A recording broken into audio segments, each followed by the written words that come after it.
Eh bien, je suis très content de vous retrouver une fois de plus pour une nouvelle vidéo. Une vidéo qui aujourd'hui, j'allais dire, va parler drone. C'est plus qu'un drone, c'est un système complet. C'est le DJI FPV Combo. Vous avez vu ma première vidéo d'essai en mode manuel, en mode racer, on pourrait dire.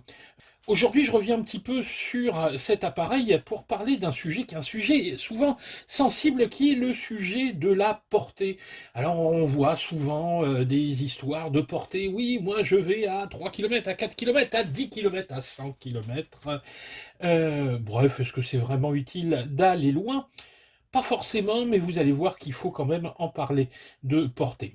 Les utilisateurs du système DJI, en tout cas dans sa partie vidéo, ont l'habitude d'avoir des portées qui sont des portées assez phénoménales, 5-10 km de portée, sans que ce soit bien utile, mais ça leur permet d'aller voler dans des, alors pas forcément à très longue distance, mais dans des endroits un peu difficiles, en fait, d'avoir de la puissance. Alors comment ils font? Bah, tout simplement parce qu'ils ont pris l'habitude de pousser un petit peu fort leur émetteur vidéo qui normalement en France est limité à 25 milliwatts et le monte parfois à 600, 800, voire 1000 et plus, 2000 milliwatts pour aller très très loin. Alors je sais pas avec le R-Unit à combien il est bridé, mais en tout cas on peut pousser un petit peu plus pour avoir des portées, des portées supplémentaires. Alors évidemment, les habitués du système DJI en racer ont été un petit peu étonnés en essayant pour la première fois cet appareil et ont été étonnés d'avoir des portées beaucoup plus faibles, d'avoir par exemple des RTH à partir de 1000-1200 mètres à peu près, ou encore d'avoir là aussi des surprises, des coupures vidéo, des coupures radio à 300 mètres, mais dès qu'il y avait des obstacles en forêt, etc. Alors ça, forcément, c'est un tout petit peu ennuyeux, surtout quand, si vous êtes en forêt, votre appareil part en RTH et boum, il monte, et qu'au-dessus de vous, vous avez des branches, et bien évidemment, c'est la caca, c'est la caca, c'est la catastrophe. Seulement, voilà, ce système DJI n'est pas un système ouvert, hein, comme on a l'habitude en racer, on ne contrôle pas forcément tout et on n'a pas la main sur la puissance du VTX. Il s'agit d'un système intégré qui respecte bien évidemment, hein, les normes européennes. Alors les normes européennes, elles sont toutes simples. Entre le masque et l'appareil, c'est-à-dire la liaison vidéo qui se fait en 5,8 GHz, on est limité à 25 milliwatts en France et en Europe.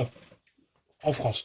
En Europe, je ne sais pas trop, mais en France, en tout cas, on est limité à 25 milliwatts. Et entre l'appareil et la radio, qui est là-dedans, on est limité à 100 milliwatts.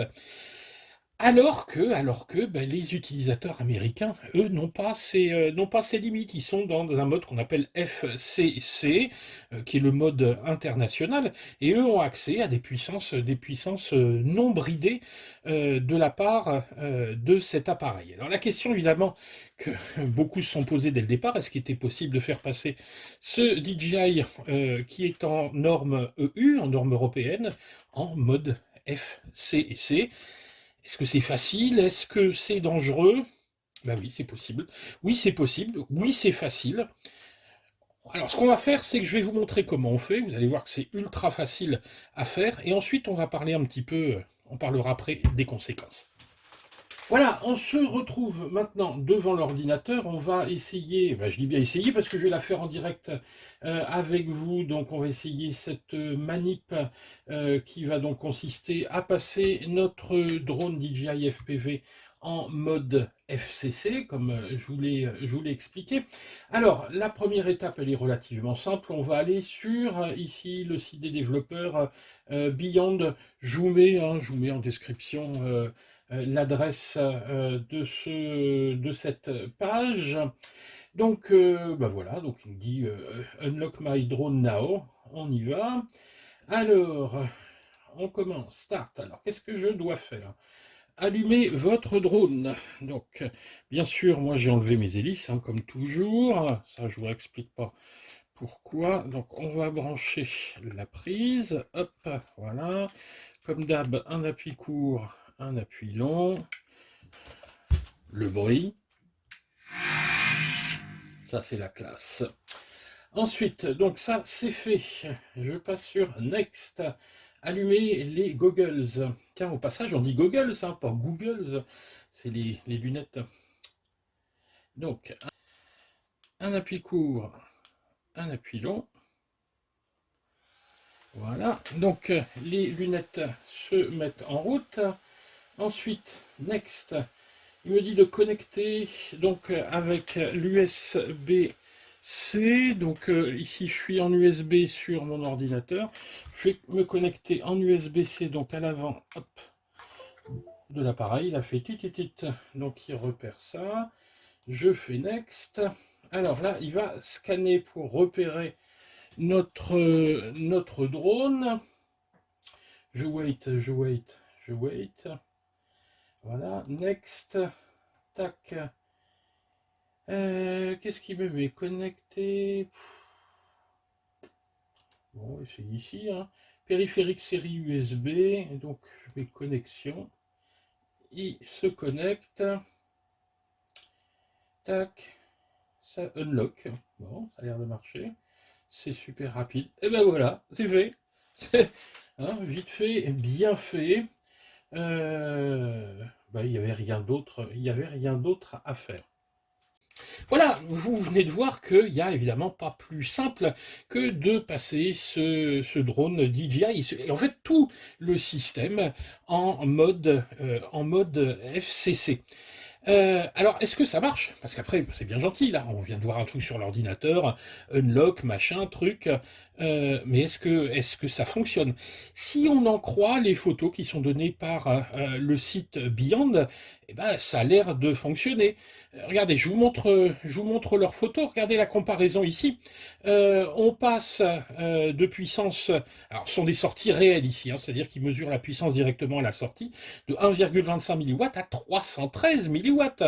Donc si 1,25 correspond à 25 en entrée, vous imaginez 313, on doit être à 1200 mW. Alors après, là, vous allez me dire, bah oui, c'est bien gentil, mais c'est le site qui montre ça. Eh bien, le site Helico Micro, que vous connaissez sans doute et qui est vraiment digne de confiance parce qu'ils font un super boulot, a fait cette mesure. Regardez, je vous donne regardez les photos. Et vous voyez, on a des mesures qui sont tout aussi cohérentes. Là, on passe de 6 à 250 milliwatts. Donc, il y a bien une augmentation de la puissance du VTX, mais également au niveau de la radio. Alors, est-ce qu'on va plus loin parce qu'on a plus de puissance? Alors, soyons bien clairs. On va manier un petit peu la langue de bois. Alors, premièrement, je n'ai pas essayé. Alors, deuxièmement, je n'ai pas envoyé le drone à 2,5 km de chez moi. Alors, je ne me suis pas dit à ce moment-là, c'est bien, c'est suffisant, on revient. Alors, je n'ai pas constaté non plus à 2,5 km que j'avais encore 3 barres de réception vidéo et 4 barres de radio. Et je n'ai pas non plus constaté à 2,5 km que la réception était parfaite. Pourquoi je ne l'ai pas fait? Car c'est interdit. Et évidemment, je ne peux pas me permettre de vous montrer ce que je n'ai pas fait sur cette chaîne. Bref, hein, vous avez compris. Alors, en fait, il faut être honnête, moi je me fous d'aller plus loin. Donc oui, ça va beaucoup plus loin. Donc je pense que... alors ils annoncent 10 km de portée. Faites 10 km dans un sens, revenez 10 km de l'autre, il n'y a pas assez d'autonomie sur cet appareil pour les faire, les 20 km aller-retour. Je crois qu'il est... ou sinon, vous allez rentrer avec 2% de batterie. C'est le meilleur moyen de... Bon, bref, ça fonctionnera pas. 5 km, oui, ça les fera, mais il n'y a vraiment pas beaucoup d'intérêt. L'intérêt d'augmenter la puissance de réception vidéo, mais également de réception d'émission pardon, radio, c'est de pouvoir voler surtout dans des endroits qui vont être des endroits derrière des obstacles, derrière quelque chose, voilà, dans des endroits un petit peu difficiles. Et là, ce hack, il est vraiment au top, c'est facile à faire, et vous êtes en sécurité. Voilà, moi j'aurais tendance à vous dire, bon, vous allez hacker le système, d'accord, mais faites-le pour être plus en sécurité. C'est pas pour faire les cons, c'est pour avoir de la sécurité et pas abîmer votre appareil. Alors ensuite, les conséquences. Conséquence, pour le drone, bah non, il n'y en a pas, parce que, en fait, le système est assez rigolo. Le hack dit juste à l'appareil, ouh, je suis aux États-Unis.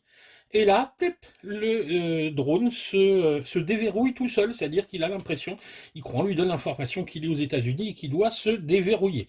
Donc c'est pas dangereux pour l'appareil. Est-ce qu'il y a des conséquences pour la garantie? Parce qu'évidemment, si vous êtes en DJI Care, vous n'avez pas envie de faire sauter votre garantie. Ben non, il n'y en a aucune, parce que dès que vous allez vous rebrancher à l'appli, dès que vous allez vous rebrancher à DJI Fly, tac, le drone va se remettre en mode EU et le hack disparaît. Alors, à la prochaine mise à jour, qu'est-ce qui va se passer? Eh bien, on n'en sait rien. Peut-être que ça fonctionnera plus.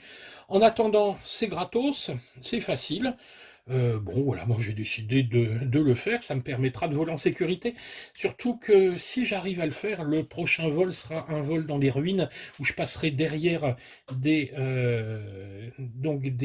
parties en rocaille.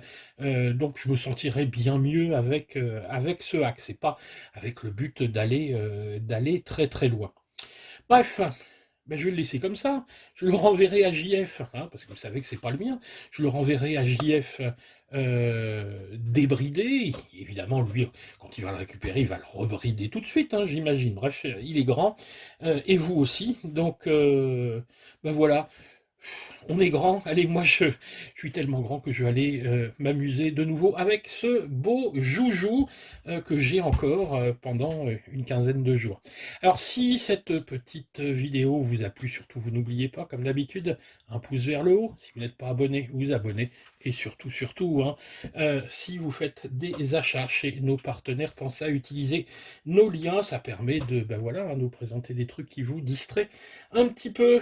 Allez, en attendant, suivez, restez branchés sur la chaîne. Normalement, la prochaine vidéo sera une comparaison, si j'arrive à la faire, une comparaison entre les images qu'on peut obtenir avec ce drone FPV qui fait de la prise de vue en mode manuel, mais également comparaison avec un vrai raceur. Cette fois-ci, je sortirai mon secteur 5 V3 avec une caméra HD et on comparera les images pour voir finalement est-ce que ça vaut la peine d'acheter ce truc-là, alors qu'avec un secteur 5, on peut obtenir les mêmes images. Allez, ciao les gars!